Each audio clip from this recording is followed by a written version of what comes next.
আজি আহকচোন মূলাৰ সৈতে খাহী মাংস বনাওঁ। তাৰ কাৰণে আমি আধা কেজিমান ছাগলীৰ মাংস লৈ পেলাই ধুনীয়াকৈ মছলা দি পেলাই মেৰিনেট কৰি লৈছোঁ।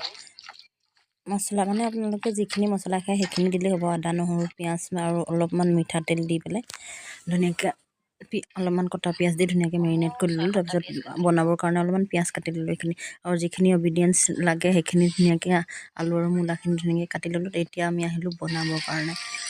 তেল গৰম হোৱাৰ পিছত অলপমান পিঁয়াজ দি পেলাই ধুনীয়াকৈ পিঁয়াজখিনি ভাজি আছোঁ। এনেকৈ প্ৰায় 10 মিনিটমান ভজাৰ পিছত পিঁয়াজখিনি ধুনীয়াকৈ ৰঙা হৈ গ'ল, এটা ব্ৰাউন কালাৰ আৰু আহি গ'লগৈ। তেতিয়ালৈকে আপোনালোকে ভাজি থাকিব দেই পিঁয়াজখিনি, তেতিয়া অকণমান সোৱাদ লগা হয় খাবলৈ। তাৰপিছত আমি যিখিনি মেৰিনেট কৰি থৈছিলোঁ মাংসখিনি সেইখিনি খুলি ল'লোঁ। খুলি পেলাই এইখিনি লাহেকৈ বহাই দিলোঁ। বহাই পেলাই ধুনীয়াকৈ লৰালোঁ অলপমান। লৰাই পেলাই এনেকৈ 10-15 মিনিট তেনেকৈ ভাজি থাকিলোঁ। ভাজি থকাৰ পিছত ধুনীয়াকৈ এইখিনি ভাজি থকাৰ পিছত যেতিয়া অলপমান মাংসখিনি অলপমান তেলখিনি এৰিছে নিজে, তেলখিনি এক্সট্ৰা হৈ যোৱাৰ পিছত আমি ইয়াতে যিখিনি আমাৰ মছলা দিব লগা আছিল, মছলা দিব লগা পিছত একো নাথাকে। অলপমান আদা নহৰু পেষ্ট এড কৰিছোঁ। তাৰ বাদেতো বেলেগ মছলা একো দিয়াই নাই। গোন্ধ ওলাবৰ কাৰণে অকণমান আদা নহৰু দিলে ভাল লাগে।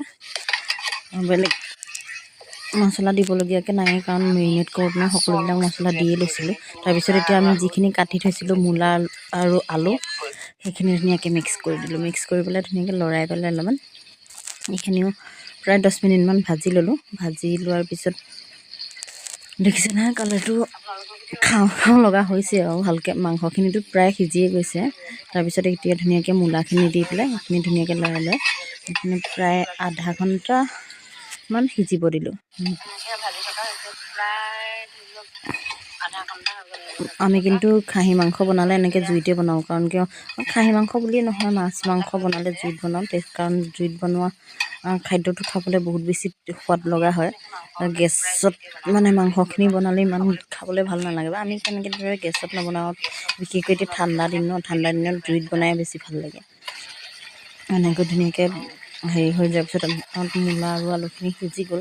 প্ৰায় আধা ঘণ্টামান ভজাৰ পিছত মাংস আৰু মূলা আদাখিনি সিজি গ'ল ধুনীয়াকৈ। তাৰপিছত আমি অলপ উতলাই থোৱা গৰম পানী 2 গিলাচমান, সম্পূৰ্ণ 2 গিলাচমান আৰু দেখিছেনে।